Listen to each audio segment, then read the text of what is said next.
Hi guys, and welcome to Tiger Tarot Talks with Space Tiger. My name is Andrea, and I'm also known as Space Tiger Tarot 9. Yeah. So, this is my first time recording a podcast, and on a workshop that I had with my yoga teacher, a few years ago, I told him that I have a plan that in 5 years I'm going to create my podcast and I'm going to launch my podcast. And I was playing with the idea, and I don't know, something happened finally, and I decided that I'm going to do it.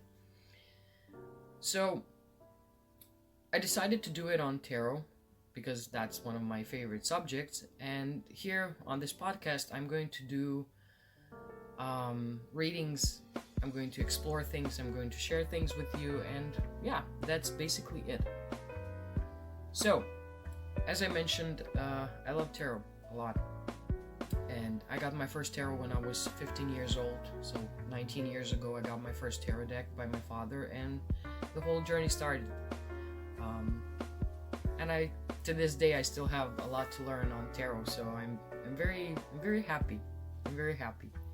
It's an amazing tool for self-exploration, and it really helps me in my day-to-day life, in my exploring of my inner archetypes and, spirituality, how we perceive the world, and so on.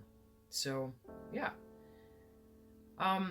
So what are we going to do today? Well, I have this concept on where I will pick a deck from my collection, I will shuffle it, and I will pull 3 cards, and basically I'm going to talk with tarot, and whatever comes out, it comes out.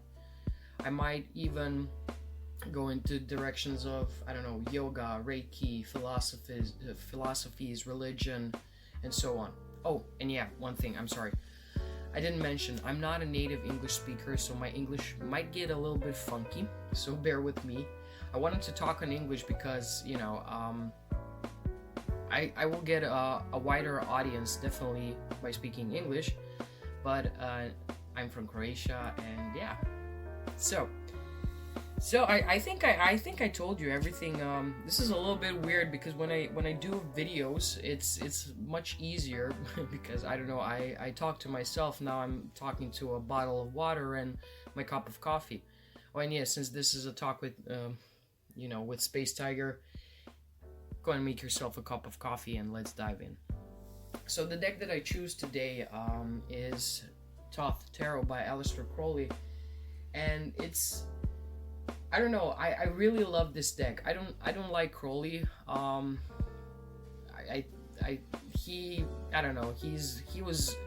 think he was brilliant when he started, but he got definitely lost along the way.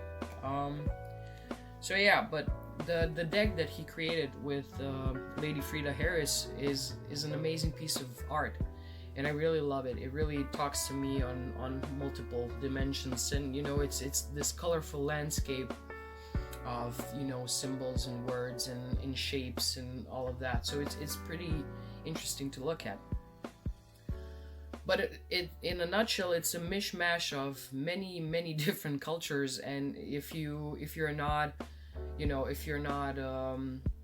don't know about these cultures or something like that, this deck might even look a little bit scary to you. So that being said, it was something that he created, I think probably for himself, because at that time a lot of these occult practitioners created tarot decks as a part of their initiation, or kind of, it was like a journey of some sort or something like that. They weren't basically created for public use, but this deck was publicly published in 1944. I think it was March. Anyway, I'm reading a great book on that subject, which is called the Occult Tarot. I think the writer is Robert Derrick, I think. I have to check that, but I will leave it in the description box so you will know. Yeah, and I think I told you everything. I think I told you everything. Let me have a sip of coffee. So, let's dive in. I'm really curious to see what the tarot will tell us today, so I'm going to shuffle the cards a little bit more.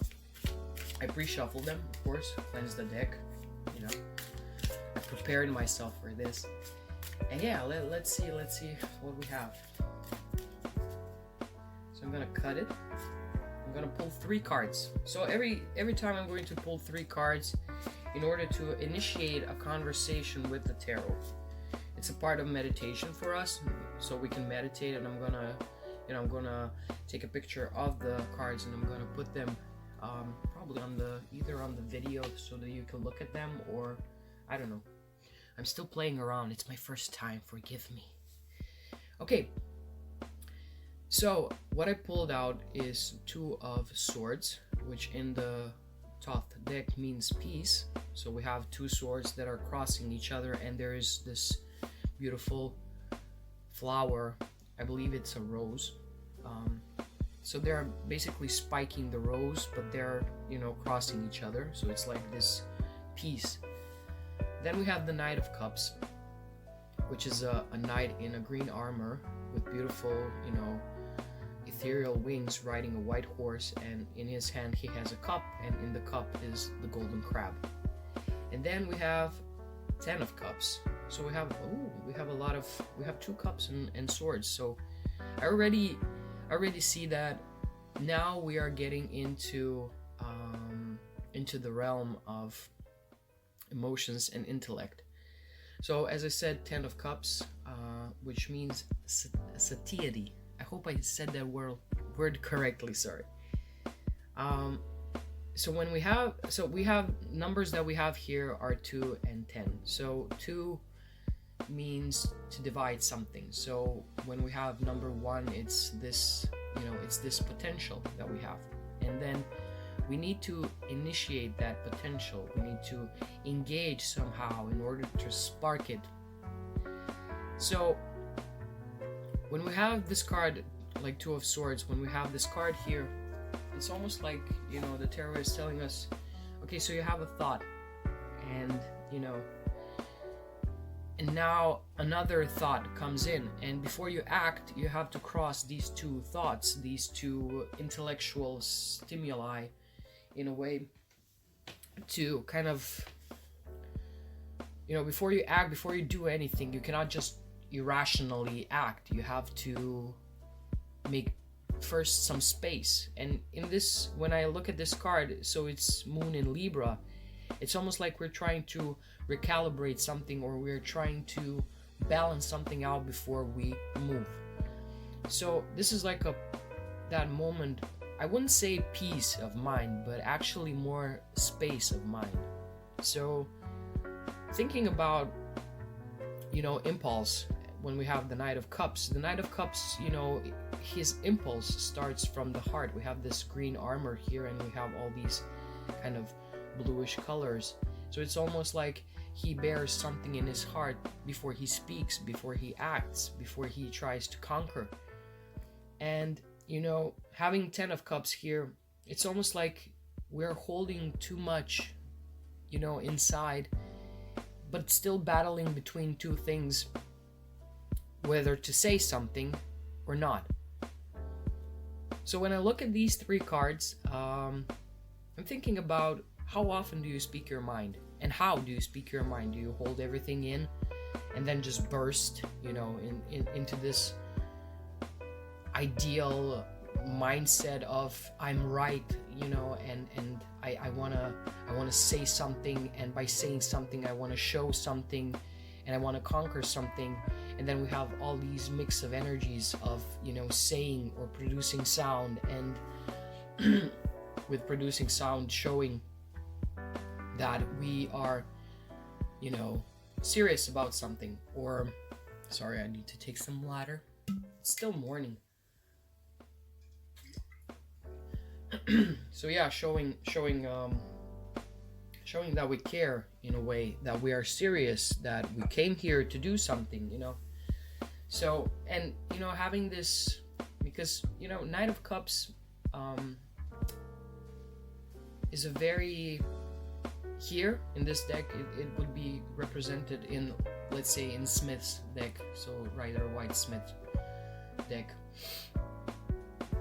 I just called Edward White's deck by Paula Smith's name. So there you go. So Rider Waite Smith deck.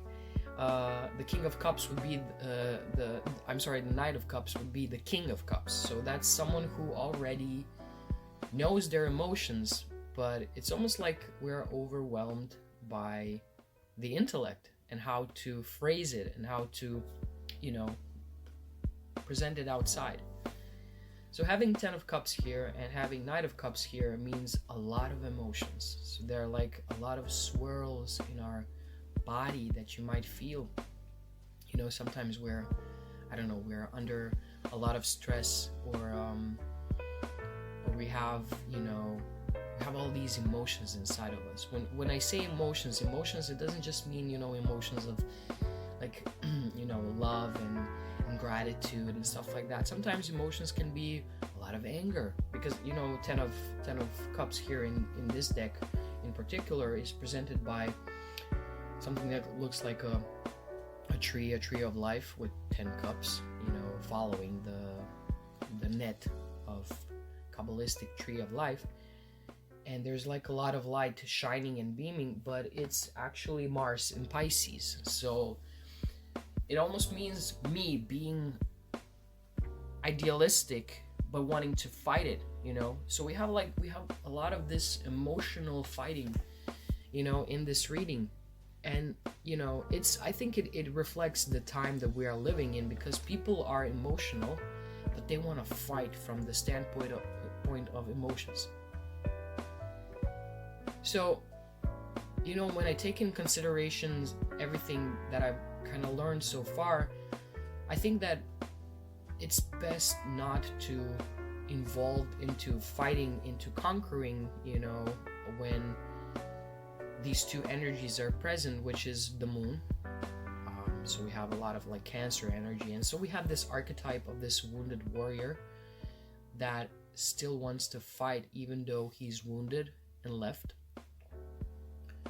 feeling like you're discarded by the authority, and feeling that you are that you don't know who is your leader and how to navigate. And then taking things into your own hands and becoming your own king in a way, but you don't have this wisdom and this coldness, this how should I say, being kind of strategic and logic. All you have is a bunch of emotions that you have to navigate, and they are wild as a storm in the middle of an ocean. There's nothing to grab onto. It's cold, it's windy, everything becomes one, like the gray sky becomes one with the swirling dark sea, and all you have inside of yourself is this fire of raging emotions and wanting to move forward. And as I said, I really do believe that the kind of the general energy all around the world is like that. It's almost like we're left in the middle of nothing, basically, to just fight whatever emotions we have, inside of ourselves, while trying to, find a land or something like that. And it's really tough to create this space in your mind that will give you that kind of moment, that 1 second where you can really see what's happening. Because when emotions take over us, we're basically blinded. We're like, a man gets like a wild beast all of a sudden, and you're doing everything from your gut, like that. It's almost like emotions trigger instinct in a way, and all logic just goes through the window, and you are where you are. So I invite you, if you feel that you are in the space that I'm telling you, and unfortunately I do believe that a lot of us are, whatever you do, feel it, feel the emotions, give them names, like, am I feeling anger now? Am I feeling love, gratitude, or whatever? And whatever you feel is legit, You know, don't go on me with that eat, pray, love shit. Yeah, I'm gonna say shit now, because it's not sustainable, it's not practical, it's not useful, and it just makes you wander away, you know, from yourself, because you cannot brainwash yourself into thinking that everything will be fine. So it's almost like blending positivity with reality, you know, of the space you are currently in and of your truth that you are currently in. So if you see something and experience something, it's the way that you experience it, and it is what it is. So I invite you to recognize your emotions and try to sit with them like you would sit with a child that is, you know, frantic or scared or blissfully happy and ecstatic, and just observe it. And by observing them, just observe them or write them down, or you know, speak with them as they were a person in a chair. So put a chair, you know, in front of you and sit your emotion down and talk to them. You know, it's like a form of meditation or something. Or I don't know, put a plushie, a plush bear or something like that, and say, okay, kindness, I want to talk to you. You're being too kind these days. You know, you're being meddling into everyone, because sometimes kindness can turn into ego of, yeah, I'm the best in the world because I can help everyone. We all have our faults, you know. We all go through these emotions and motions and seas and swirls and stuff like that. So it's, you know, become a warrior, because the world needs your strength. Don't become a warrior because you feel hurt. That's the thing that I'm trying to say. Because becoming a warrior because the collective needs you gives you strength, gives you a peace of mind, because, you know, when you fight for something else, you don't think about yourself anymore. You don't identify with your cause. So I would even recommend to you to read Bhagavad Gita.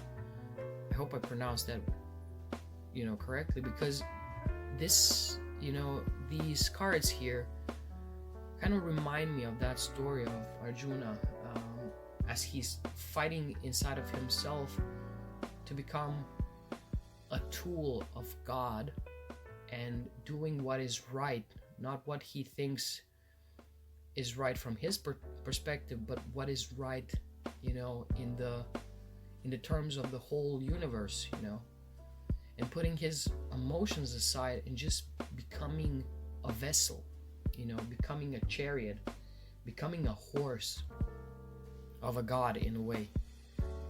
And by that, he creates a peace in his mind, because there are no more emotions invading his decisions. And you become like an arrow.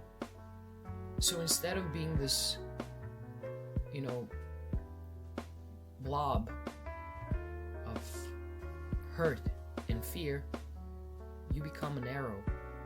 You know, you become a vessel for ideas that are bigger than you are. And you become devoted, and by being devoted, you become strong in a way and secure.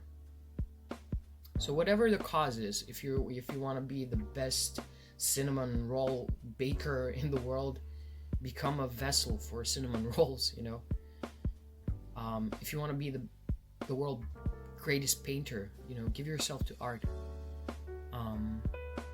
If you want to be, you know, the best volunteer in the world, you know, volunteer.